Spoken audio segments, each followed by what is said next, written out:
Bueno, durante el mes de junio el costo de la energía registró su mayor caída en 6 años. Queremos analizar este tema. Estamos aquí en el estudio con Claudio Huepe, académico del Centro de Energía y Desarrollo Sustentable de la Universidad Diego Portales.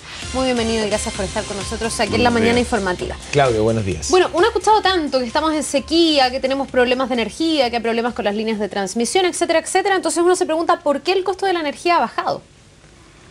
Bueno, lo que bajó en realidad en este caso es el costo marginal de la energía, o sea, lo que podríamos llamar el costo instantáneo de la producción de la última unidad de energía que se produce en Chile, de energía eléctrica en este caso. Y la situación se produce básicamente por, bueno, el aumento de la lluvia es algo relativamente normal, digamos, porque se puede generar más con energía más barata que hidroeléctrica. Entonces, la base de esta base de costo marginal, digamos, está dada por eso. Y efectivamente antes teníamos el problema inverso, en el fondo la ausencia de lluvia y por lo tanto mayor producción con energía térmica. Pero estamos hablando de un tramo bien largo, de 6 años. ¿Tú dices que en los últimos 6 años ha llovido mucho más que en los años anteriores? No, perdona. Para explicar eso, no, lo que ocurre en los últimos años lo que hemos tenido es una una alza sostenida del costo marginal promedio, en el fondo, o sea, de lo que diríamos el costo general de generación de energía en Chile por la entrada proporcionalmente... ¿De nuevos actores? No de nuevos actores, de energías que son más caras. Es decir, si antes teníamos una proporción de generación que era más barata, por ejemplo, en el caso del gas natural, que representaba un porcentaje importante de la generación, hoy día ese porcentaje es menor y por tanto se usan energías más caras para generar electricidad. ¿Pero por qué bajan las cuentas si finalmente son energías más caras? A ver, no. Ahí se me cruzan los datos. Sí, las personas, digamos, las personas como usted y yo, los clientes residenciales, no vamos a tener no vamos a experimentar un cambio en nuestras cuentas. Nuestras cuentas están dadas por las licitaciones que realizaron los distribuidores y las han venido realizando desde el año 2006 y por lo tanto son relativamente estables en el largo plazo. Había un elemento de indexación asociado a los costos marginales, pero ya eso medio desapareció este año. Las cuentas que bajan o los costos que van a bajar son aquellos de los que llamamos clientes libres. Es decir, aquellos que contratan directamente su provisión eléctrica, no a las personas en sus casas. No es consumo hogar.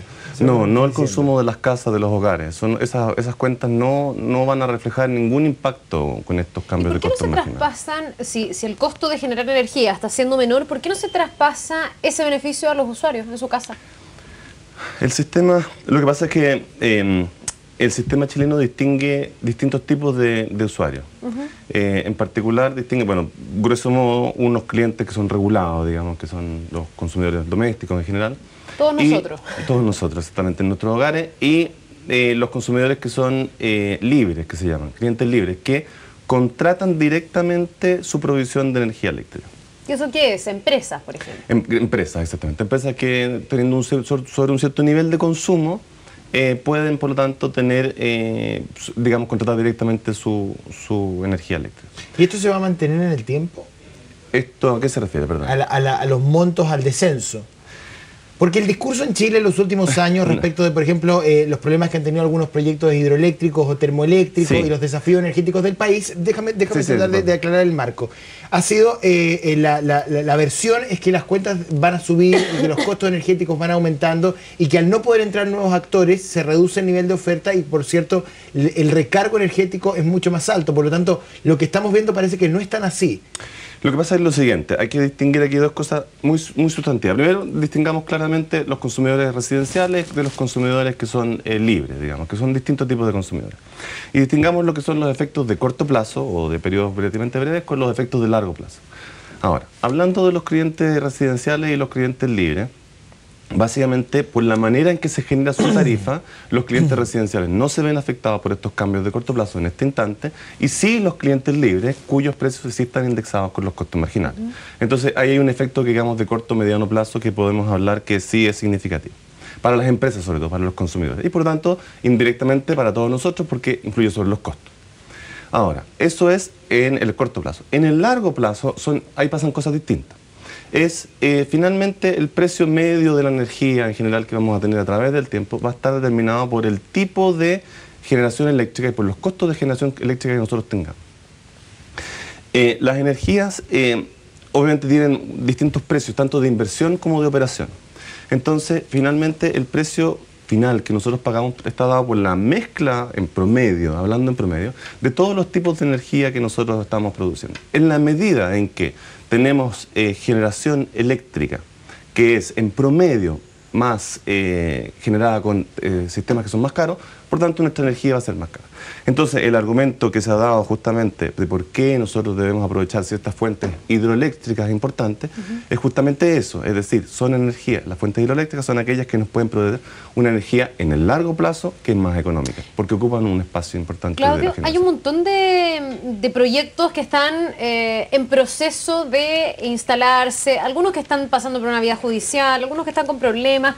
Muchos han dicho que el consumo que requiere Chile va aumentando en términos de energía y uno se pregunta qué pasa con ese consumo que aumenta con estos proyectos que no se concretan y los precios de las cuentas, más que de los clientes libres, como les llamas tú, sobre todo de la gente que está en su casa, que a lo mejor nos está viendo y dice, bueno, a mí me van a empezar a subir las cuentas con este requerimiento energético de Chile o a mí me van a empezar a bajar las cuentas.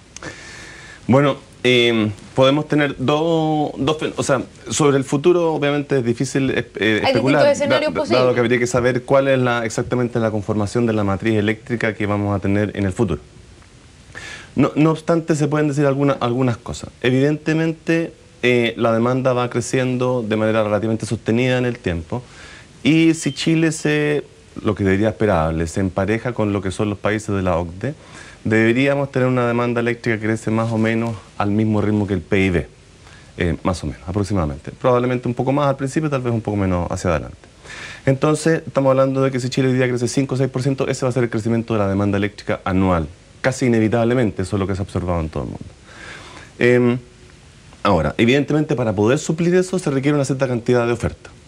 Una cierta cantidad de oferta de generación, pero también capacidades de transmisión de la energía eléctrica. Las dos cosas son necesarias. En cuanto a la generación, evidentemente, ¿de qué va a depender que suban o no los precios? Va a depender, tenemos dos elementos fundamentales. De la cantidad de energía que se genere efectivamente, o de la capacidad de generación eléctrica que tengamos. ¿Y quiénes la generan? Y luego, ¿de qué tipo de energía se genera? Evidentemente, si nosotros suplimos toda esa demanda nueva con tipos de energía que son, digamos, más caros, vamos a tener unas cuentas que van a ser progresivamente crecientes, porque el sistema chileno... ¿Cuáles son los tipos de energía más caros y los más baratos? Eso ha ido cambiando mucho y depende mucho de los cambios tecnológicos en los últimos años. Ahora, en general, para un país como Chile, las energías hidroeléctricas son más económicas, al menos desde el punto de vista estricto de la generación privada.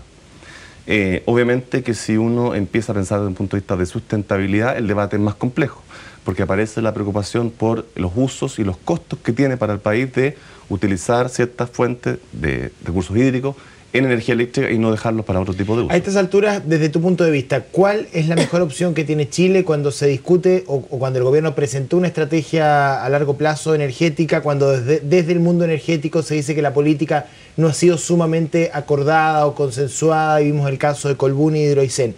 ¿Cuál es el camino más seguro para Chile desde tu punto de vista en materia energética? Bueno, en general, cualquier persona que piense en un futuro eléctrico tiene que pensar en tres cosas. Uno, obviamente, la eficiencia, el costo de la energía. La seguridad de energía eléctrica, eso también es muy importante. Es decir, cuán seguras son las provisiones. Por ejemplo, si fuéramos 100% hidroeléctricos, tal vez sería muy económico en muchos años, pero si hay sequía, tendríamos un problema grave. Y tercero, la sustentabilidad desde el punto de vista tanto ambiental como social de los proyectos. Por lo tanto, típicamente uno pensaría que una buena política es una política que combina los distintos tipos de energía. ¿Por qué? Porque algunas son más seguras, otras son más caras y otras son más baratas, pero van dándonos diferentes tipos de perspectivas. Esa es la combinación ideal, pero eso tiene que decidirlo una discusión pública. Es difícil que un experto lo pueda decidir. Eso es lo que nosotros necesitamos hoy en día. Que y por eso se requiere una matriz planificada y por eso han surgido críticas también de cuánta política energética hay en Chile o no. Hay una estrategia, pero hay que empezar a aterrizarla. Hay que aterrizarla y hay que tener una discusión amplia. No basta con que una estrategia se dirima por unos expertos. Tiene que haber un cierto consenso, porque los gobiernos cambian, los proyectos son largos, y si no hay consenso, un proyecto que hoy día puede verse muy bien, puede verse muy mal en algunos años.